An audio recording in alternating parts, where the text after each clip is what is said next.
Hello, everybody. Welcome to the Leadership with Heart podcast. Today, I am tickled, super thrilled to have Christinne Johnson on. She was in a previous episode, so go look her up, search her under Leadership with Heart podcast. And she was also in my book, The Art of Caring Leadership. Boy, some of the stories, and we'll talk through a little bit of that too. Today, we're going to focus a lot on culture. And that's because really her heart's there, my heart's there. And so welcome, Christinne. Hi, Heather. Thanks for having me. I'm really looking forward to our conversation. Really one of my most favorite people on the planet. I have to tell you, and it's over the years of working together. I don't know. I feel like I think about that first time when we were together, and I was introduced to you by a friend who her kid went to school with mine, and they knew that there was some work about to go on and starting to go on there at your organization, which is a regional bank, and then there was the introduction. We met. It was I think I was did I meet? I know I met you first, then I met the rest of the team, Hmm. right? And when we were Exactly. sitting across from each other, I think I was mentioning something about the top workplace awards. These top all around the country, there are like best workplaces, top workplaces. They have all these different kind of awards and rankings that you can get for small, medium, large companies. And at some point, you're like, there's. I said, oh, have you looked at? It was like 7 years you had done it. And I said, oh, have you looked at the data? And you went, what? Right. You remember? You were like, Yes, I completely remember. Like a light bulb went off in my head. I'm going, what data? We just know we get these awards. yes, you get the awards. And the senior leadership is very happy, and it's like we got to get the data. And so I was like, yeah, there's data there. And you were like, oh. And so after we had the conversation, you looked into it and you're like, we're gonna buy the data because you had to buy the data. So you're like, Yes. we're gonna buy the data, which was an investment on your part Hmm. because it wasn't inexpensive to buy that Right. data. But then after we got access to it and we were able to see trends and see all the information, I don't know, what was your initial instinct? Tell me what you were feeling as we were first meeting, talking about it, as you were going through the process of uncovering what your employees wanted and why inside this survey. What was going on in your mind? Yeah, that was kind of an earlier point in my career as head of HR at FirstBank, and I remember just feeding off your energy. We were kind of almost continuing to come up with ideas, bouncing them off of each other, and continuing to get really energized about ideating around what we could do around these awards. And I think you knew that I had sort of this vision for FirstBank that I wanted to be very intentional about employees and engagement and culture and all of those things. And when you mentioned data, of course, the light bulb went off, and I was really, really excited about it. And when we first got the data, it was like, wow, this is a lot to sift through. How do we make meaning out of this data? Because you've got to make sure you understand, of course, the context of the data and what goes into the data. To really do something meaningful with the data. And I just remember feeling, maybe a little bit overwhelmed by it and wanting to make sure that we made good use of it and could get something meaningful out of it. And I remember being overwhelmed by the comments, Heather, because do you remember how there were hundreds, thousands maybe of comments where employees could not just rate us on something, but then put something in, free form comment field. And that's when you and I started talking because you had talked about you've helped other organizations go through this data. You could assign sentiments to the comments so that we could kind of roll that data up into something more objective and be able to get access to what people were saying, basically. Yes, that's exactly right. It was the comments that made you go, "Oh, we need to like besides us doing this, and yeah, we need to actually look at this because for your organization, it was let's say it was like 4,500 open-ended comments every survey cycle, and there were Yes. 7 years. And then, of course, there was a quantitative, just like the numbers and the metrics, and those were all consistent, meaning the questions were all the same. That was the one benefit of that Yep. top workplace thing is that you could see the 12 culture drivers, and then you could see how you're rating over year, and that was easier. But the comments were the hardest. And you're right, that's exactly kind of actually how customer fanatics and employee fanatics was kind of born because a lot of organizations didn't have the time or the bandwidth to review all the comments. And then when I got to yours with the thousands and thousands of comments, it's like, okay. And at some point, my team, we have with me and one analyst, and the analyst and I said, okay, we got to figure out a process for how we're going to evaluate this and any of theirs and any other companies going forward that makes it not so time because it was very time consuming for anybody, which is why you all couldn't do it because you had so many other things. You're an executive leader on the senior leadership team there at the bank, very strategic thinker, and you were just like, and like no one else really could do it. And you're like, okay, we're just up to here with things to do. Can you do it? So from that, so just for those who are listening, just kind of bring you up this start of like the cycle of active listening, the listening process and how we understand what our employees want and why, and then begin to give it to them. It's a cycle, and it's not a one and done. And that's what I think we discovered, that as our trust in each other grew, and as you started to say, okay, wow, now that we've done this and we see this and you've recommended this, what's next? And I'd say, well, the next step should be, which was like dreamland for a consultant, because it was like the next, if I give you a process and you trust me and you want to follow it from step by step, I promise you're going to get results. Like, you're going to get the things you're looking for if you do it. But not everybody does that. I've only had a few clients who do they look, yep, we're going to do this. We're going to do 1, 2, 3, 4, 5. And then remember, the next steps we did were listening sessions. Yep. Do you remember that? Do you Absolutely. remember like any of the feedback on that? Or do you remember kind of any of how that helped pare down some of all the other data that came back from the other survey and the executive report from that? Do you remember how the listening sessions maybe added value to the organization and to the process? Yeah. So I remember, well, one, I think it added value because people felt engaged. People felt like, oh, they're going to listen. Of course, we had to make sure we were following up. So that was one of our big values that we had going into it, was we're not just going to do this one and done, or we're not just going to do this and then not share what came out of it or whatever. And so we were super intentional about communication, following up to see if things had made a difference later on, et cetera. So that was really, really important to us. And as we were engaging people in the listening sessions, we were also super intentional about who we chose for those, as far as how do we make sure we're cross-functional here across different career stages and different departments and markets and geographies and all the different things that we wanted to make sure we could capture in there. I think people got pretty energized when they realized, like, I'm going to be in this small group. I'm going to be able to speak to something. We had an intentional communication plan around it so that we followed up afterwards to say, here's what we did and here's what we decided. And I remember using them to help us, like you said, narrow our focus. We certainly got a lot of ideas out of the data. Then we narrowed it a little from that to say these are the most prevalent ideas or whatever that came out of the data. And then we used, listening sessions and talking with people to decide what work should we really go in and focus on?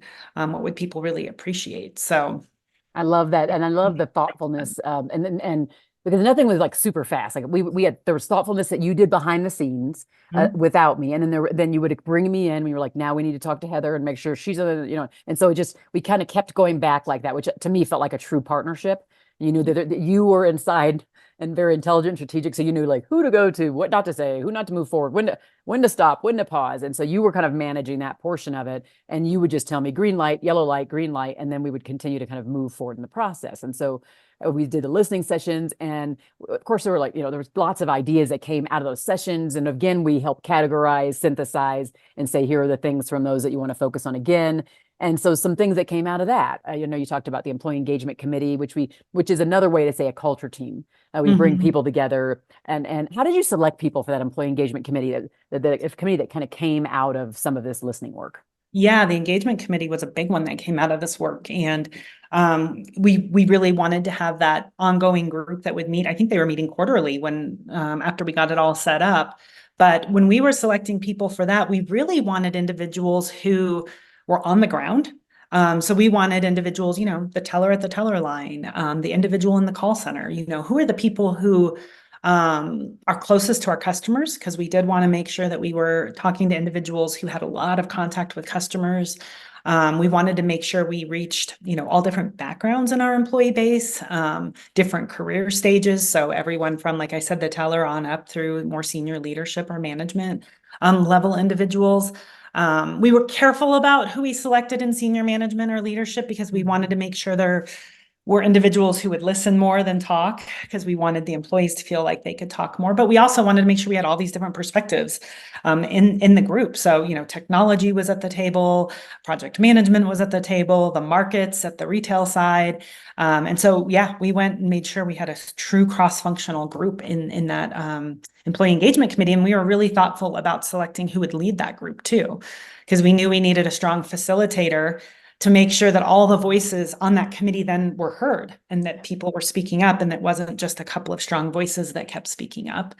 And then last, we wanted to make sure they were individuals who had a bit of influence in them, meaning we knew we were going to task these individuals with collecting feedback from their teams, their areas, being able to go and communicate appropriately with their areas to collect that feedback. And we also knew we would want these individuals to be able to propose recommendations to the senior leadership team. So when we were picking people, we were making sure it was people that we thought would be willing to, step up and speak on behalf of the employees. Because if it's going to be on behalf of employees, then, it really needs to be from the ground up kind of thing. So I love that so much. And how did you maneuver and just navigate, I guess, through, the recommendations that kept popping up and then how you would present those back to the senior leadership team and get them to say, because believe me, I am intelligent enough to know that you were doing a ton of navigating to move as far as we did over the years and do the work that we were able to accomplish together.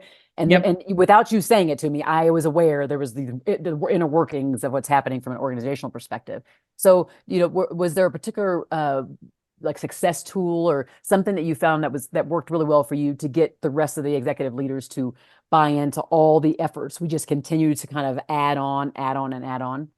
Yeah, I would say it was probably making sure we appropriately vetted and did a lot of diligence around the ideas that we are bringing forward. So we would take the senior leadership team through the process with us, basically. Like, here we started with this group of ideas. We narrowed them down to this group of ideas. Here's how we vetted these ideas. Here's where we got feedback on the different ideas. And here's what kind of rose to the surface after all of this. And then we'd get some more data, basically, like, how do you keep putting things behind your case so that you can sell it eventually? And you're teaching the individuals on this committee along the way, like how to navigate the organization, how to build a strong business case with strong recommendations, and to really show that, it wasn't just a group of 10 people who liked this idea, that there was really a true reach out across the organization and collection of data and all the different things to support that this was going to be the impactful thing that we thought it could be to keep it moving forward. And, we found that we didn't even need things that cost a lot of money. They ended up being simpler things than you would think when you really dug in and reached out and kept reaching out, going through that diligence process to make sure that you had the right idea and that you were bringing the right idea forward. I had worked at the organization for 25 years. And so I understood navigating the organization. I understood the culture. I'd worked in a number of different areas. And so I think that helped because then I was able to support the team members on, hey, let's go actually run that idea by this area over here, because I could see this area struggling with this. Because, some ideas are great for a particular area of the organization, but not the whole organization, especially when you've got, corporate headquarters and then, retail locations. There's really big differences at times between what those different of employees need. And we were really seeking out things that the entire employee base would be excited about and need. So Yeah, because we were looking in aggregate because we were like, what's the biggest bang for the buck? Like, what's the most? I love the fact that the entire employee base. We're trying to be as inclusive as we could be as it related to the changes, as broad, but then at the same time as focused as we got down to, which is why I love the process. I tell people there's a process. I promise you, if you follow the process, you'll get what you're looking for. But it's the process, and not everybody's comfortable with trusting the process. Because you did trust me early on, but it was also a growing thing. It was years that we were together. And so in my mind, it's like you, over time, whatever company you're working with or whatever you're doing, it's that trust. And that's what you did. You built trust over the 25 years working in all those departments. You had so many dividends of trust that were there with people that you could go, what do you think? What do you think? And let's include you. And you're going to tell me the truth because I've been here long enough. I'm not at it for me. I'm at it for all of us. And you having that frame, I think is super helpful, right? When you're looking at any culture changes. I absolutely think so. Especially when you get to work in so many different areas of the organization and you see there are subcultures, there's many cultures that arise. You've got markets in different geographies, they've got little subcultures, and you have to be really mindful of all of those. And that's going to exist no matter what. So making sure you really think through who you're going to beat up the idea with and run it past, and who's going to be your biggest, maybe potential naysayer to the idea. Let's go run it past them and let them beat it up. And be really willing to, I would say, almost be vulnerable with the ideas and say, hey, I'm not totally tied to this. I want to see what people really truly think of these ideas. Mm. Oh, I love that. And again, the way you are, I know that that came over genuine. I know that when we talked on the podcast, we talked about maybe, at some point, maybe you going in at one meeting. This is not on this particular topic, but like maybe early on in your career or something, going in and having like a preconceived notion of what you wanted something to turn out as, and Mhm. it didn't turn out well, and I think you changed your leadership a lot since then to say, I got to stop going into these things with like expecting the outcome that I want to happen when I come into these, and instead be open to someone countering me or presenting a dissenting opinion that might change my mind or change the course of action. That's the Right. thing, so critical as we look at being a catalyst for change inside of an organization, which is what you are. And many people don't think of themselves that way, but that's what they are. They're catalysts for change. And in order to Mhm. do that, you got to build relationships. You have to build relationships of trust. You have to take some time with people because trust it's earned, and not everybody automatically is going to feel like you're genuine and honest about it. I Yep. remember I worked at an organization and I was there for 3 years. And this particular guy, like I could tell he just did not trust when I would say, like, I would show that I was really interested in trying to help so that the end customer was getting the experience they wanted. And he just like, oh, I could just see he was like so blocking. He always blocked. And I'm like, I don't know what to do. Like, I'm really good at getting through to people and building relationships, but I can't get through this guy. And at some point, I don't know, he just would always say, well, you're always taking the customer side and you never understand our process. Da, da, da. So at some point, I tell him, okay, you're coming with me to visit a client. And these are like $1 million clients. These are bigger clients. So I take him with me. And I'm like trying to be all conservative, not making promises. And he's over there like promising the sun and the moon and the stars. And I'm like, okay. And ever since we went on, he saw me with the client and our interaction, our relationship. He saw how it is easy to want to tell the client what they want. Then he could see where I was coming from going forward. But sometimes you have to do that. You got to put people in that place. You got to put them in your shoes. And sometimes you just have to literally put them in your shoes Yes, if you absolutely. can't get through to them any other way, just for change. Yep, absolutely. Absolutely. All about meeting them where they are and helping them come along the process with you. That was something I did learn and kind of learned the hard way in my career because I did have some of those where I felt like, well, I have all my research, I have all my data, everyone's going to agree with me because I've got my case built, and nope, it's But not. you got really good at it though, because I mean, you're just no way you could pull off what we pulled off in these years and whatever the legacy that remained behind once you left there. Mhm. There was no way that you could have pulled off if you didn't have the ability to do all that. I mean, just and thinking about all your stakeholders, because you also like had connection to the board, and so there was all kinds of stakeholders you were working with, and you had to kind of justify and like I said, continue to reiterate and solidify the business case behind any of the efforts. So we moved on from some of, obviously there's a lot of work in between there we did with just like, other listening sessions every year and surveys every year and trainings and facilitations and all kinds of things that were done Mhm. over those years. And then we get to the point, and I want to say, wasn't it, I think it might have been 2020. It was like after George Floyd. Is that where we really started to focus more on DEI stuff? Correct. Right? Yep. Yep. Yep. And so then there was another like kind of culture team created that was specifically focused first started on like the DEI strides, right? Yes. And that was also so now it was like now it's time to look at maybe doing a DEI assessment, doing a survey internally of the organization to see where we are on that specific topic, not lumping it in with necessarily culture right now, but saying let's see how we stand at this alone, taking that and then doing a whole other series of listening sessions now with those in marginalized groups, and again Mhm. boiling up and bringing that to that stride committee, and then you and everybody else bringing that to the rest of the executive leadership team. When we Yep. think about that tightrope, maybe like right after it wasn't as much tightrope, plus because you already had inclusion as a value, and so I know there was all this work that was done in the background and with the board to kind of elevate it to a pillar and all these things, great things that happened. I mean, I was just so impressed by just how this journey and the momentum just kept moving, and I was a small character in this play that was happening all behind the scenes. But what did you find that kind of phase to be much different, much more different than that first kind of first couple of years or whatever phase of just listening more generally, culture stuff, and then moving into that DEI space, focusing more on marginalized groups? What were the unique things that you may have found there? Yeah, I mean, in many ways it was similar because we stuck to our process, right? So we were still saying, hey, we want to collect data, we want to do the listening, we want to be in alignment with our values. And yes, when I was at FirstBank, DE and I had been a value for as long as I can remember. But there were some things during the COVID pandemic that were definitely prompting, we need to get more focused and more narrow around this particular topic within the engagement and culture space. And that one became a little more sensitive, right? Because now you're saying, hey, individuals who are maybe in more marginalized groups, we want you to share openly with us. And that, I mean, I was concerned, are we going to touch on topics of pain? Are we going to surface things that employees maybe are hesitant to talk about or worried about? And do they feel safe enough? Can we create enough safety in the organization and in these listening sessions in order to be able to get to the root of what employees really felt like they could truthfully share with us? And when we reached out to you, it was, hey, we were getting feedback within our own team that they felt like having someone outside the organization come in and have these conversations and lead these conversations, they felt like might help with the safety piece, because they weren't going to have someone in management sitting there listening to them.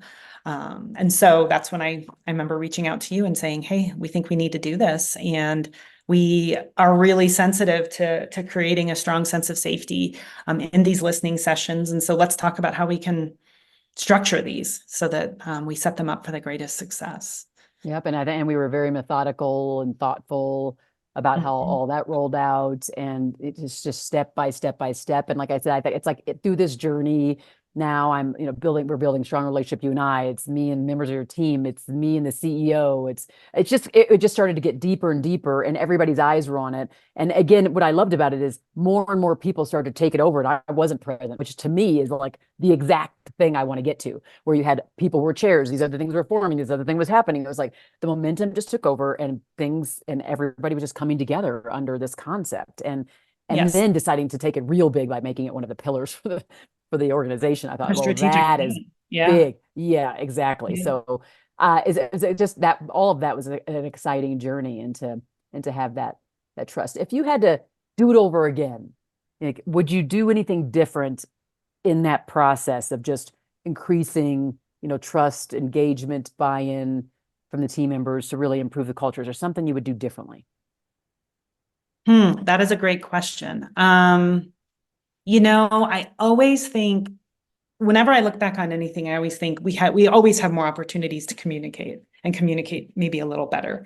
So I always think there's something there in that.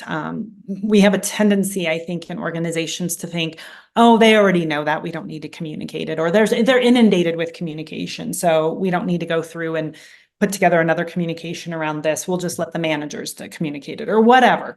I just don't think you can ever communicate too much or support managers in how to communicate and giving them FAQs and talking points and all the things so that there's a consistent message across the organization, and you're beating employees to creating their own stories and filling in their own facts, absent a good communication. So I think that when I look back over things like that, I always say, oh, you know what, we probably missed a couple opportunities for communication in there because we were trying to be mindful of how many emails went out or whatever the case may be. So that's probably the big one.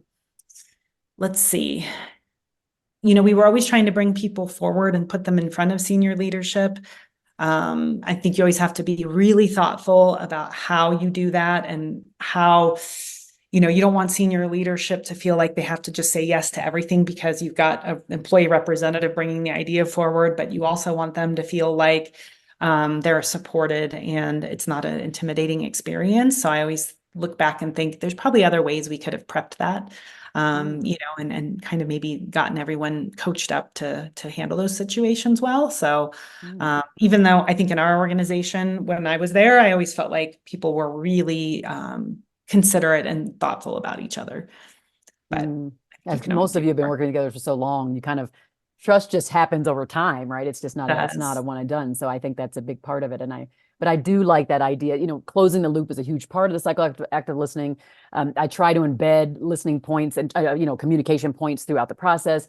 But there are so many other things that, like, depending on the corporate headquarters, and then the satellite offices, the retail locations, and then making sure that everybody's looped in at the same time, and understanding that whatever cadence you have for one, you have for all, so that people don't feel left out. There's so much of that, and I believe that you're right. When I look at the cycle, it is circular, and I always say, like, communication stays constant. So even though we have it as one step in the 5-step process, that constant loop means you have to be doing this all the time. You can't leave people out. And it's interesting that you said earlier, you're like, most of the stuff we found didn't cost anything. Like, there were some things that did, but many didn't.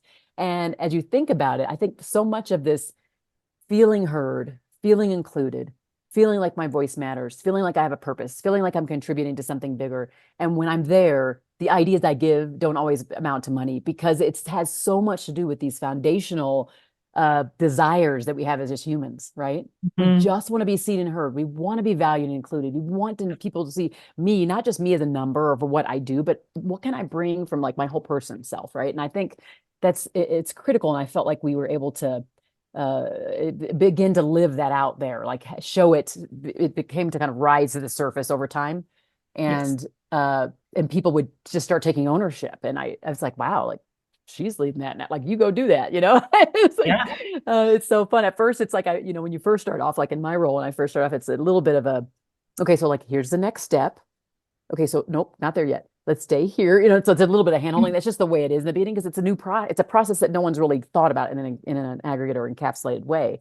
And then it's like, we're going to hear, and then once you've done it, it's like people start to get the hack of it. And then all of a sudden they're like, wait a second, I'm able to do, like, we've started doing these things on our own. And it is it feels like for a mama birdie and a little birdie. That's what it feels like for me. It's like, oh my gosh.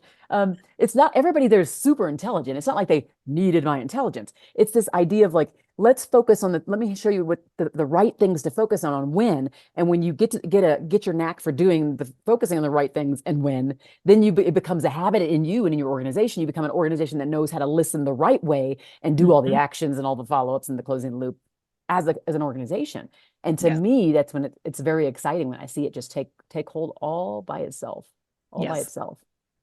And when you're in the middle of the process, it's so tempting, especially if you're going through it by yourself and you don't have a consultant or a partner or someone saying, trust me, every step in the process is important. And then having that trust to go through every step, it's really tempting to say, you know what, it doesn't feel like we need this one. Let's just keep going. We want to be more efficient, or let's cut to the chase, or, why are we spending all this time? And then when you really do look back on it, it's like, no, every single step in the process was important. Every step provided some value. And as a matter of fact, we could have spent a little more time in a few steps, because we decided to kind of speed it up a little bit. And when we look back on it, when hindsight's 2020, a lot of times you do find, that was important, and maybe we could have spent a little more time there. So I had a pretty big iconic brand who I spoke for, and then later they wanted me to work with them, consult with them. And when they wanted me to work with them, they were trying to cut costs, shorten the time, and wanted me to start at the end of the cycle. So they wanted me to basically say, we already have the data, we've already done the thing, all we want you to do is come do an action planning. And I refused. I turned it down. And it was a pretty big name, but I did it because I understand the process. And I also understand that people may not see what my team's going to see when we look through all the data. Don't skip the listening session. So how I look at it now is, while you don't have to commit, because when we first started working together, we were working together, and it was like I was coaching different leaders. We didn't even start right here, and it evolved over time, and the trust built. Again, you just invited into more, you got more and more and more. It was just the way it worked. I remember that. And so, but what I say is, if you're trying to enter this process, I'm all right with you entering in the front of the process. So if you say, no, we can do our own action planning and closing the loop, and we can review, like, whatever. Okay, great. I'm all right with us doing the survey, doing your lesson sessions, evaluating, so doing, like, helping you decode, and then you can take action plan on your own if you like, if you think you can do that. But I will not start at the back end of the process and have no view into the front of the process, because I can't help you then appropriately do the action planning or figure out how we close the loop, because I won't know the stakeholders well enough. So I'm one of those, I feel so confident in the cycle that I'm willing to just turn people away because they're not listening to the fact that there's evidence to the kind of the end result, that there's reasoning and that there's history embedded in it, right? Mhm. It's not just some thought up thing. It actually works. So No, agreed. Yeah. And, and I'm not I love process. I am a process person, but I'm yeah, not a process for the sake of process person. I'm definitely certain situations call for a leaner process, a shorter yep, process, or whatever. Certain yep. steps don't need to happen in certain areas. I am for that, but it is really more about, do you understand the process well enough to know when you let a step go? And do you know enough through trial and error and your own experience to be able to say, you know what, we cut this one out before and it wasn't a good thing. Whereas, Mm, you can cut this one out because of these other factors and it makes sense to do that. So when you have that experience and that knowledge and can advise that, this makes sense or this doesn't make sense, then that's great. Because that's I do so like to true. customize. I think customizing, Absolutely. taking Absolutely. kind of a more boutique approach to how you want to accomplish something absolutely makes Yep. sense. I mean, no two things are ever the same, right? No two problems, no two processes, Nope. no two projects, situations, whatever they are never the same. So you Yep. do have to be adaptable, Yep. but you've got to be intentional as well and understanding when certain things just shouldn't be cut out or should be, et cetera.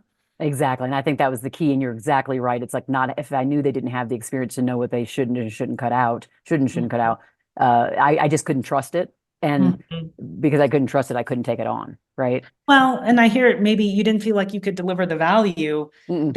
that goes with your brand and goes with your work ethic and the way that you want to be able to, engage with someone and partner with someone. And if you don't feel like you can provide that, then I get it.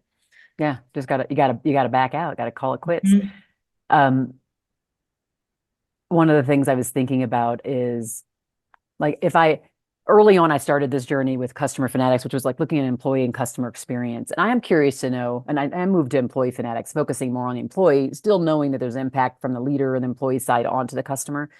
But during your time there, as we were going through this process, were you able to see any impacts to the customer experience? Also, were you able to see any impacts, for example, retention of either large customers or retention of even employees? Were there some hardline numbers or some things you saw that were like there were improvements in these areas, customer and employee, leader, organizational cohesiveness, any of those things?